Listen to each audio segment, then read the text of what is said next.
Yo, this is Max Hernandez, and you're watching Title Match Network. Boom. I would say from '06, they broke even.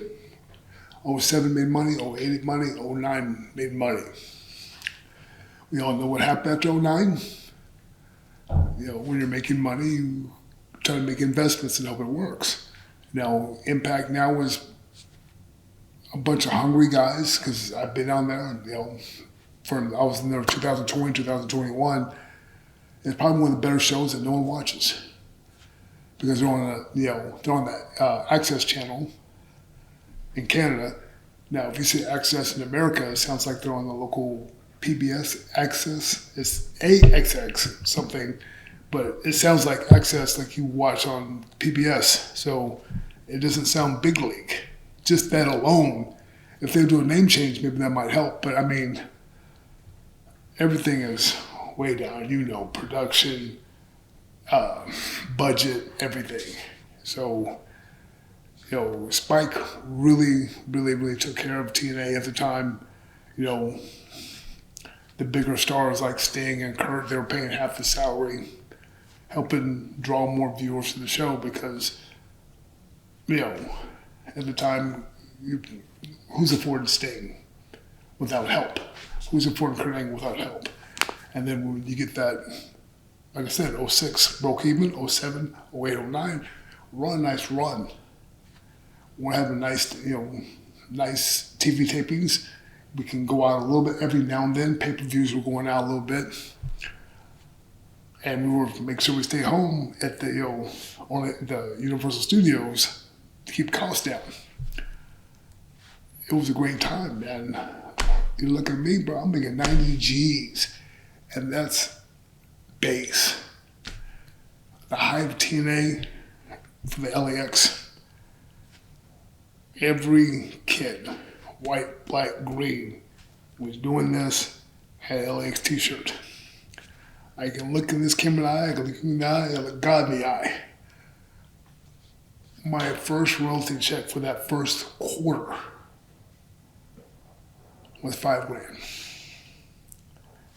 Now, to put that in perspective for you guys out there, TNA gets 95% of every t-shirt sale. Me, Conan, and Homicide split 5%. And that quarter, $5,000. Do the math. There's 4 quarters in a year. I'm chilling, dude. I'm good. Because remember, I'm the king of unloading trucks. I don't want to go back to that shit. So you're telling me I'm making 90 base, plus I'm getting, another 20 on the side. Plus, when we do independent shows, TNA will get their 25% cut. But they're charging $1,200, $1,500. I'm going to Germany, going to Canada. I'm just chilling, And yeah, I'm crying because I'm not getting $1,200. I'm getting $1,000. But I'm making sure you're accommodated the same way you were on TV. Then make sure you had a top-notch flight. You were not on Spirit. You were on a nice airline. Make sure you either had a rental car or you had a driver. Make sure your hotel was up to the standard or you were not coming. And you had to put a deposit for all those things in writing for receipts to Bob Ryder or we were not coming. They knew how to treat you, like a TV star. And then when the new regime came in, it all fell apart. Yeah, that's really good money coming in, especially, like you said, I mean, not taking anything away from Spike or anything like that, but it's not, WWE is such a powerhouse, and for you guys to be making such good, I mean, there are guys at WWE that aren't making that kind of money. I'm not a greedy person. I really don't care what someone else is making because they don't go to my bank account. All I remember is when I was on the Indies, I'm making 50 to 100 and $8 an hour loading them damn trucks. So what the fuck do I gotta do to not load them trucks no more? Oh, you gonna give me 90 G's? Bro, you want your car washed too? Bro, let me pick you up from the airport. You guys have seen guys in blue collar jobs. It sucks. Life like that sucks. And I put myself in that position so I'm not a hater. finally put all my X1 basket and made it on TV. I'm not going back to living trucks, man. So whatever I got to do, and it got a little bit ugly towards the end with Mexican America, the knockout version of LAX and stuff like that. But out of my mind, I am not going back to loading them damn trucks. Can you talk about the six-sided ring? You said it had the identity for TNA, which I agree with, but also talk about working in the ring. How did that change your style? Was it like with your footing? Was it a harder mat? Talk about the ring itself. When you have the square ring, obviously your sweet spot in the middle. Some places are, towards the corners are harder. So we know you have 4 corners, you have 6 corners. But again, back to my dumbass mentality, I'm not loading them trucks. Bro, you can make an 80-side ring, I'm going to be in there. Man, you can put some live sharks, nails, whatever you want there. As long as I go back to loading them trucks, I don't care what that ring is. Did you enjoy working in that ring? I mean, was it hard to go back to the 4-sided? Yes. Oh, yes. Every time I did an indie show, I had no idea. It was a little awkward because, when you hit your back on this rope and the other rope is a corner. And now it's back where how you learn how to get trained in. And especially when I wrestled in some rings in Mexico, they were doing the same thing with the 6-sided ring.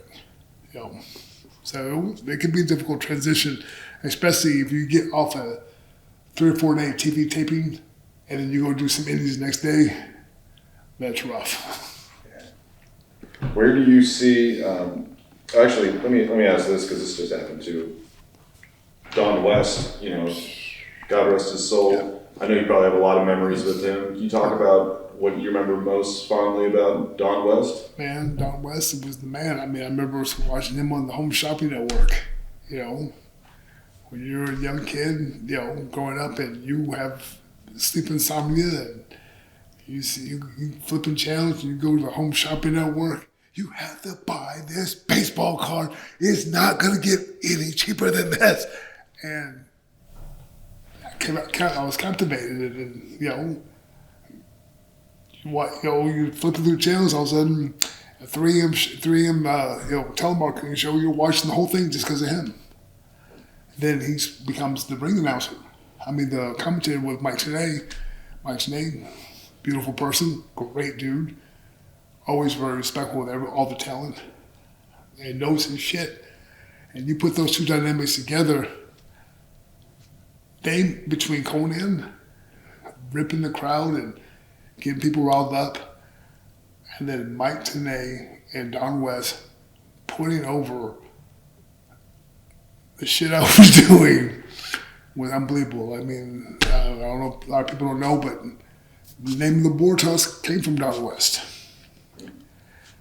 He had a joke. He said that's how I got my family across the river in Mexico. Boar tusk over to the Texas side. So, I mean, that's where the boar tusk name came from. So if you like it, cool. If you don't like it, blame Don. Don, you're a great dude. Thank you for making my career where was that. And how did he and Mike Tenay, how did they elevate and add being the soundtrack of your matches? Man, I mean, anyone who watched, 06, 07, LAX, man, we had our own entrance. When those gunshots went off, everyone from the announcers to security to the fans to the guys throwing T-shirts knew somebody's fixing to get fucked up.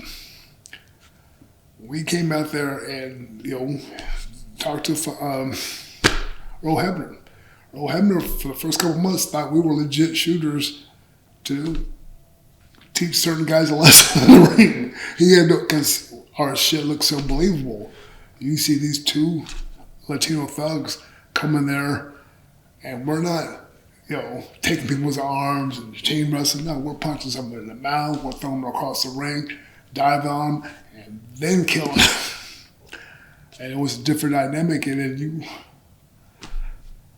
you have 2 great dynamic guys. You got Mike Tenay, who knows his shit about wrestling, and you got Don West, who has that energy and intensity, but treats every match like a fan, what a fan's reaction would be. And, that was his normal personality. Oh my God, did you see what? And then let's go to the replay. And